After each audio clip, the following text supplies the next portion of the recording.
G'day, mate. Today on the One Defense Pure, we'll be taking on Song of the Elves. The finale to the Elven storyline, it's one of old school RuneScape's best Grandmaster quests with some massive rewards but some of the toughest requirements. We've gotten through the grinds, now let's get it done. We'll skip through to each boss fight. The first encounter is the Battle of Ardougne. After fucking up the place and forming the resistance, we'll first need to take back West Ardy from the Mourners. It's not difficult by any means, but watch out for the level 106s, or just pop on Protect Melee and you'll have no worries. The Blowpipe will be our weapon of choice up until the final boss, but Ice and Blood spells can also come in handy. After clearing out the first floor, head down to the basement and get back to business. We'll first be confronted by Essyllt, who we'll face later on, but for now he leaves the Mourners to fend for themselves. It's multi-combat, so you can speed things up with multi-attacks like Barrage, but there's no rush. Once they've all been defeated, we'll be teleported back to the hideout to prepare for the Battle of East Ardy. On arrival, we'll get rushed by two level 121 paladins. It's the same as before, but a little bit tougher, but put on Protect Melee or Catch a Freeze and it's easy as. Storm through the castle and take down anyone hiding upstairs. I missed a couple on the wings and had to go clean up, but the homies sorted the rest out for us. Once it's all over, the king will be captured, and swiftly dethroned. After which, we'll be captured ourselves and brought to Lord Iorwerth in the Elven Forest before being rescued by Arianwyn. Next up is the notorious Slight Puzzle. Bring plenty of stamina and food for this, as the little handhold agility gaps can sometimes be the real final boss of this quest. Other than that, follow the quest helper and you'll be alright.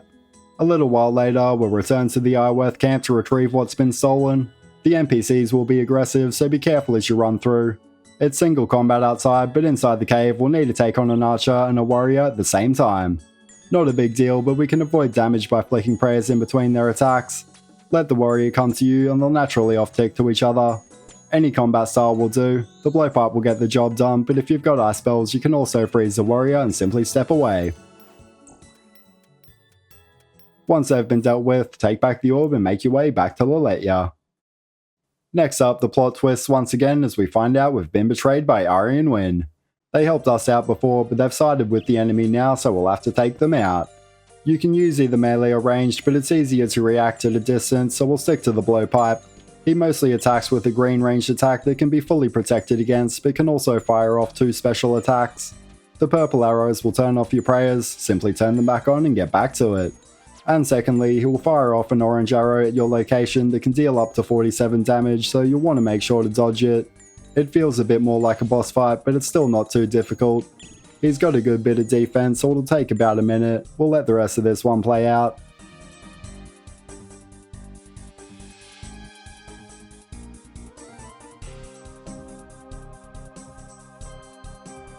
At about 5% health, he'll hit us with a little jump scare as we get taken out by an unavoidable orange arrow, but the battle is over for now. After getting naked and dancing in the forest to recruit a few new team members, we'll be ready to head back into the underground pass for the final showdown against Lord Iorwerth. As usual, he'll send his army against us. Firstly, we'll need to defend the camp from the incoming mobs for a total of 4 minutes. I'll skip through this one to save you from watching the whole thing. The main focus here is keeping the Iorwerth army off the barricade, so we'll want to keep on tagging them off while tanking as many as possible. As a pure, we'll be taking a fair bit of damage here, so your multi-combat freezes and blood spells can come in handy. I forgot runes for Blood Barrage, but we still managed to get it done with Blood Blitz and Ice Barrage pretty comfortably. Keep up Protect range while trying to keep the warriors frozen away, though if you're on a main you shouldn't have too much trouble tanking them in a Blowpipe setup. They'll keep on respawning, so it's not really a priority to take them out, just keep them distracted and you'll get it done. Now, it's worth noting that you'll be sent straight into each following fight, and though it's not too difficult to take on the first two in one trip, it'll be a struggle to take them all on in one, and we'll have no way to escape the final fight other than teleporting out, so you want to make sure you have a telly going into the second fight. After the time's up, they'll force their way through. After a bit of dialogue, we'll get our chance to go one-on-one with Essyllt. Be prepared to pray melee, as he'll come out swinging. We learned the hard way ourselves as we got dropped down to 6 HP. Not quite a chance as his melee max hit is a 40, but enough to make me just about shit my pants. He attacks with a melee base attack while occasionally firing off one of two special attacks. For the first, he'll throw a potion at us, it'll drop our combat stats down by 5, nothing that our own potions can't fix. And secondly, he will push us back with an attack similar to the Dragon Spear spec before immediately hurling a dart. Quickly flick to protect range to avoid damage, otherwise it's capable of hitting up to 51. Any combat style works well, but he is completely immune to freezes, so no fire casting this time. Just stay ready to switch prayers and you shouldn't have a problem.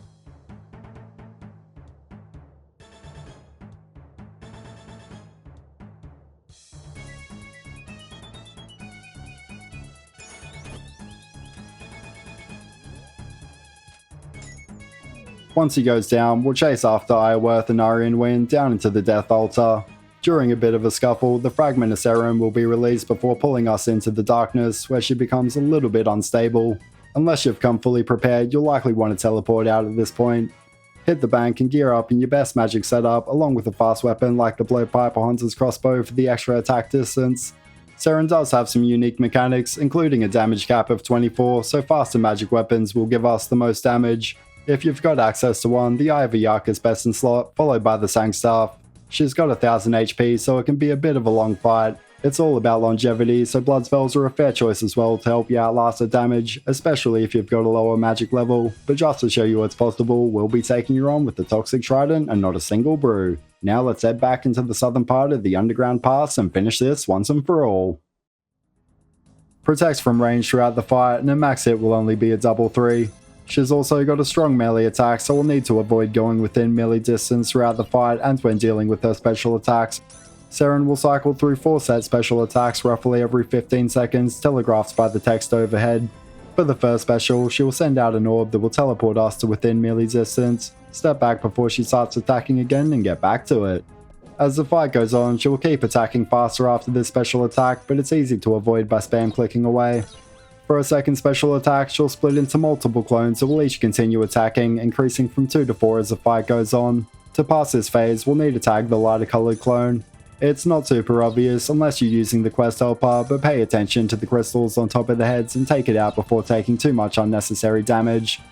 Thirdly, she'll spawn in a set of healing crystals, similar to the previous special, but this time we'll need to take out every single one of them to stop them from healing. Make use of your faster range weapons on these phases to get them over with as soon as possible, but make sure not to get dragged within a melee distance. And lastly, we've got the fourth and by far the most devastating special attack, in which we'll get teleported towards Seren as she charges up her attack. About 6 seconds later, she will unleash, dealing guaranteed damage just below our HP level, so it's absolutely vital to eat up to full HP here. If you've got the supplies, you can overheal with an Angler or Brew to play it safe.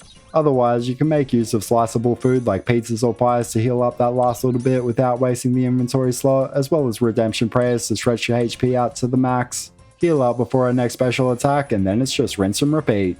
It was about a 6-minute fight, so we'll fast forward to the final round of special attacks.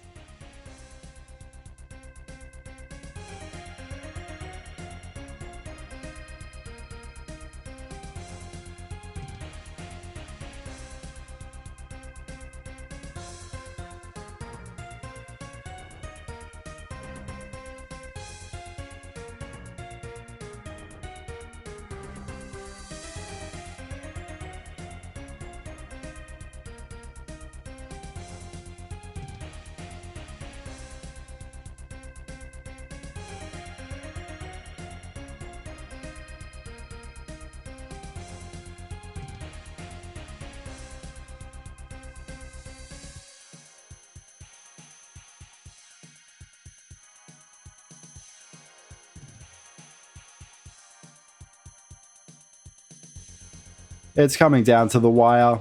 Once Seren is under a third of her health, her special attacks will be maxed out. Be prepared to deal with them as soon as possible, or they'll end up punishing you for it. A bit of bad timing on her eats, and she ended up getting a big heal here. Not ideal, but we're not out of it just yet. We use up the last of our food to survive her 4th big bomb attack and get our redemption off. You'll likely have to survive 3 to 5 of these big bomb attacks depending on your DPS, which will take up the most of your supplies, but the damage in between isn't too crazy.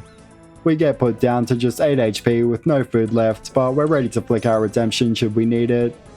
A bit of a spicy one, but with a quick burst of damage we finally finish her off. And after a dramatic ending, our quests will finally be complete.